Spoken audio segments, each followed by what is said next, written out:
Hello friends, कहानियाँ किस्से channel में आपका स्वागत है। तो चलिए कहानी का अगला भाग शुरू करते हैं। फ्रेंड्स, पिछले भाग में हमने पढ़ा था राजीव और माही आपस में दोनों बातें करने लग जाते हैं। तू इतनी अच्छी लड़की है, मैं तुझसे इतना प्यार भी करता हूँ, मेरी बात क्यों नहीं मान लेती? देख रहा, मैं तुझे हमेशा खुश रखूँगा। राजीव ने स्टीयरिंग संभालते हुए माही का हाथ एक हाथ से थामते हुए कहा, राजीव प्लीज़ मुझे अपनी लाइफ जीने दो, मैं बहुत खुश हूँ जैसी भी हूँ। मैं तो तुम्हें यही सजेस्ट करूँगी कि तुम किसी शरीफ लड़की से शादी करो और खुश रहो, माही ने कहा। नंदनी को न चाहते हुए उन दोनों की बातें सुननी पड़ रही थी। तू शरीफ नहीं है, राजीव ने कहा। तुम अच्छी तरह जानते हो राजीव। ओके, इसका मतलब है तू मेरे प्यार को ठुकरा रही है। राजीव थोड़ा अग्रेसिव हुआ। तो चलिए फ्रेंड्स, अब आगे शुरू करते हैं। चाहे जब भी, पर ये टाइम तो आएगा ही एक न एक दिन, माही ने जबरदस्ती मुस्कुराते हुए कहा। तुम चाहोगी तो कभी नहीं आएगा मेरी जान, राजीव ने माही के हाथ को कसते हुए कहा। ओ स्टॉप इट राजीव, तुम अपनी वर्ड लिमिट क्रॉस मत किया करो, और वो भी तब जब एक भोली भाली लड़की तुम्हारे कार की बैक सीट पर बैठी हो। माही ने पीछे की साइड इशारा किया। राजीव ने सामने लगे मिरर से नंदनी को देखा और फिर माही को। दोनों बड़ी बेफिक्री के साथ खिलखिलाए। नंदनी उन दोनों की इस हरकत से बुरी तरह सहमी। नंदनी को उनकी बातें तीर की तरह चुभ रही थी, पर हालत से मजबूर नंदनी और कर भी क्या सकती थी। उनकी बातें सुनते हुए नंदनी भी अपने अतीत को याद कर रही थी। सुरेश भी उसे बहुत प्यार करता था, और साथ ही सुरेश और उसके 3 बच्चे भी हुए। जिंदगी बड़ी हंसी खुशी बीत रही थी, लेकिन फिर अचानक जिंदगी में ग्रहण सा लग गया था, जब सुरेश नंदनी को बच्चों के साथ अकेला छोड़कर दूसरे शहर जा बसा, दूसरी शादी करके। अचानक गाड़ी को ब्रेक लगा और झटके से नंदनी अतीत की यादों से बाहर आई। कहीं गाड़ी ना छूट जाए। नंदनी कार से जल्दी उतरी और माही को धन्यवाद कहा। नंदनी स्टेशन पर बैठकर गाड़ी का इंतजार करने लगी। मन में जिंदगी की पीड़ा का बोझ लिए वो निढाल सी बैठी थी। गाड़ी की बजती हुई सीटी ने नंदनी को फिर खड़े होने पर मजबूर कर दिया। नंदनी खड़े होकर ट्रेन में जा बैठी जो भोपाल जा रही थी। नंदनी ट्रेन में बैठ तो गई, लेकिन वह मन ही मन घुटी जा रही थी। बार बार बच्चों के चेहरे उसके अंतर मन को कुरेद रहे थे। वो अपने आंसू पल्लू से पोंछती हुई रोए जा रही थी।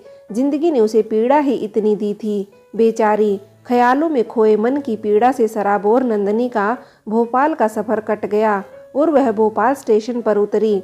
रिक्शा लेकर नंदनी अपनी जिंदगी की खोई हुई गलियों की तरफ बढ़ चली, जहां उसके बचपन के दिन बीते थे, जहां उसकी बूढ़ी सी माँ रहती थी। नंदनी अपनी माँ के घर पहुंची, भूली भटकी सी नंदनी।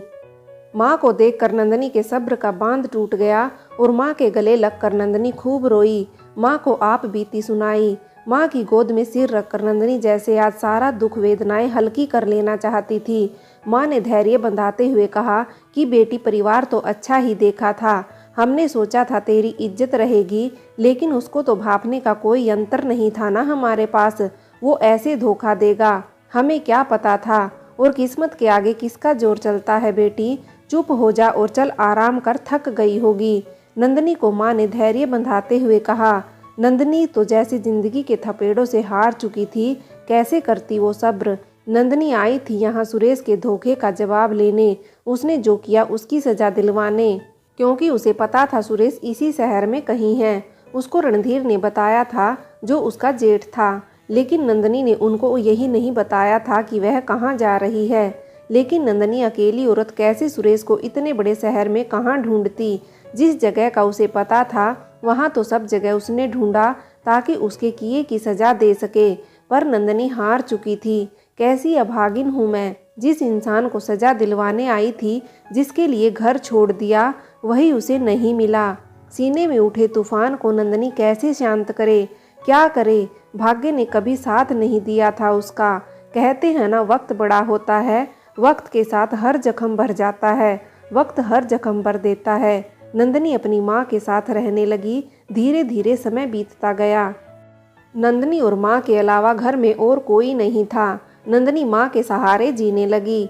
समय के साथ नंदनी बाहर आने जाने लगी, उसकी सहेली भी बन गई। उसने अपने जख्मों को सील लिया था। एक बार नंदनी की माँ ज़्यादा बीमार हुई।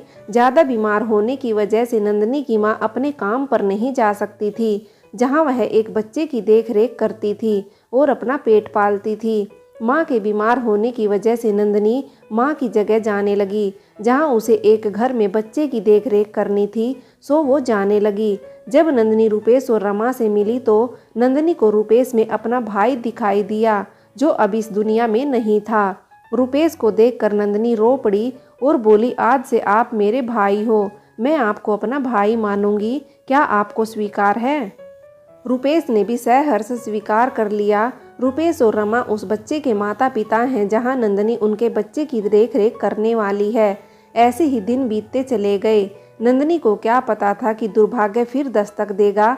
समय पंख लगाकर उड़ता जा रहा था। नंदनी प्रतिदिन अपना काम कर रही थी, बच्चे की देखरेख का। नंदनी जिस रुपेश को अपना भाई मान रही थी, उसे क्या पता था वही उस पर गंदी नज़र रखता है। नंदनी को इस बात का आभास तब हुआ जब एक दिन नंदनी को अकेली पाकर रुपेश ने उसको बाहों में भर लिया और पागलों की तरह बदतमीजी करने लगा। नंदनी ने डर के मारे उसको जोर से धकेला और अपनी जान छुड़ाकर भागने लगी। डरी हुई नंदनी किससे क्या कहे, कोई यकीन करेगा या नहीं, क्या पता लोग मुझे ही गलत समझे, नंदनी किससे कहे। अगले दिन नंदनी फिर चल पड़ी। रुपेश के घर पहुंचकर नंदनी अपना काम कर रही थी। तभी उसकी नज़र रुपेश पर पड़ी तो उसने देखा रुपेश उसे घूरे जा रहा है। कई दिनों तक ऐसे ही चलता रहा। रुपेश नंदनी के अकेले होने का टाइम ढूंढता रहता। नंदनी उसकी नज़रों से बच निकलती, लेकिन किस्मत की अभागी नंदनी को नहीं पता था कि आज घर पर रमा नहीं है। रमा को अचानक कहीं जाना पड़ा था। आज उसे दिन भर अकेले ही रहना था बच्चे के लिए रुपेश के घर, और करती भी क्या। घर का काम करने के बाद नंदनी ने बच्चे को सुला दिया था। नंदनी थोड़ा थक गई थी, सो अपने लिए एक कप चाय बनाई और पीने बैठ गई। तभी दरवाजे की बेल बजी। उसने दरवाज़ा खोला और वह सहम गई, क्योंकि बाहर रुपेश खड़ा था। रमा कहाँ है रुपेश? नंदनी ने पूछा। रुपेश ने कहा, वो अभी नहीं आई, वो शाम तक आएंगी। नंदनी बड़ी ही सहमी सी बोली, तो फिर मैं चलती हूँ, जब रमा आएगी मैं तब आ जाऊंगी। नंदनी जैसे ही निकलने लगी, रुपेश ने नंदनी का हाथ जोर से पकड़ा और उसे अंदर खींच लिया। नंदनी ने अपना हाथ झटका और रुपेश को जोरदार थप्पड़ जड़ दिया। थप्पड़ पड़ते ही रुपेश जैसे अपमान की आग में जल उठा था, लेकिन नंदनी नफरत की आग में जल रही थी। तुमने भाई के रिश्ते को कलंकित करते हुए जरा भी शर्म नहीं आई।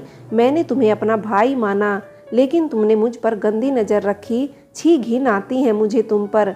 तुम्हें चुल्लू भर पानी में डूब मरना चाहिए। भाई तो क्या, तुम इंसान कहलाने के लायक नहीं हो। इतना कहकर नंदनी ने अपने कदम दरवाजे की तरफ बढ़ाए, लेकिन अपमान की आग ने रुपेश को जानवर बना दिया था। उसने नंदनी को बाहों में भर कर उठा लिया और अपने कमरे में ले गया, जहां उसने भाई बहन के रिश्ते को कलंकित कर दिया। वासना का भूत रुपेश पर सवार था। आज तो इस मौके को छोड़ना नहीं चाहता था, सो उसने वो किया जो नहीं करना चाहिए था। नंदनी आज अपनी इज्जत गंवा बैठी थी। नंदनी बहुत चीखी चिल्लाई, लेकिन उसकी सुनने वाला कोई नहीं था। बेबस लाचार नंदनी उस कमरे में अपनी असमत लुटते देख रही थी। रुपेश को जैसे अपना शिकार मिल गया था। वासना की आग बुझते ही रुपेश ने नंदनी को घर से बाहर भेज दिया और उसे धमकी दी, किसी को बताया तो वह उसे जान से मार देगा। आज फिर नंदनी का आसमान रो पड़ा। जिंदगी फिर से बिखर गई थी। असहाय सी नंदनी अपने घर की तरफ चल पड़ी। आज फिर नंदनी माँ की गोद में सिर रखकर रो पड़ी। नंदनी के आज के दर्द से अनजान माँ ने कहा, बेटी यही तेरा भाग्य है, तुझे इस दर्द के साथ जीना है मेरी बच्ची। लेकिन नंदनी माँ को क्या बताए, कैसे बताए, समझ नहीं आ रहा था और अंदर जाकर कमरे में लेट गई। रात हो रही थी। नंदनी के सामने वही दृश्य बार बार घूम रहा था। आज उसके विश्वास का भी गला घुट चुका था। रुपेश को नंदनी अपना भाई मानती थी, मगर उसी ने नंदनी की आबरू के साथ साथ उसका सुख चैन तक छीन लिया। आखिर उसने ऐसा क्यों किया? यही बात उसके दिमाग में चल रही थी। यही सवाल उसे परेशान कर रहा था। क्या जिंदगी ने थोड़ा दर्द दिया था उसे, जो एक जख्म फिर दे दिया? आखिर वह भी इंसान है, कितना सहेगी, कितना जख्म भरेगी वो अपने। नंदनी की रात जैसे तैसे कटी और सुबह वो हिम्मत करके फिर संभली और उसने सोचा वो रमा को सारी बात बता देगी, क्योंकि इतने दिनों में रमा उसकी अच्छी सहेली बन गई थी। उसने सोचा रमा मेरी बात समझेगी और एक औरत होने के नाते मेरा दर्द समझेगी और उससे कहूँगी कि मैं अब उसके घर काम पर नहीं आऊँगी। लड़खड़ाते कदमों से नंदनी रमा और रुपेश के घर पहुंची। नंदनी ने रमा को डरते हुए सारी बात बताई कि रुपेश ने उसके साथ क्या किया, लेकिन रमा तो नंदनी की बातें सुनकर अवाक सी थी। उसे समझ नहीं आया कि क्या कहे। कुछ देर चुप रहने के बाद रमा ने नंदनी को एक जोरदार थप्पड़ मारते हुए कहा, मैंने तुम्हें अपनी अच्छी सहेली माना था, तो मतलब ये नहीं कि तुम मेरे पति रुपेश पर इतना घिनौना इल्ज़ाम लगाओगी। तुम्हारी हिम्मत कैसे हुई इतना कहने की? मेरा रुपेश मुझसे बहुत प्यार करता है, तुम्हें जरा भी शर्म नहीं आई उस पर इल्ज़ाम लगाते हुए? कैसी औरत हो तुम? निकलो मेरे घर से। और जिस थाली में खाया उसी में छेद किया। उसे क्या पता था उसके साथ ऐसा होगा। आई थी कुछ और सोचकर। कुछ दिनों बाद रुपेश और रमा ने ये बात फैलानी शुरू कर दी कि नंदनी अच्छी औरत नहीं है, दूसरे मर्दों को फंसाकर अपनी हवस पूरी करना उसकी आदत है। फ्रेंड्स, आगे की कहानी के लिए कहानी का भाग 5 देखें।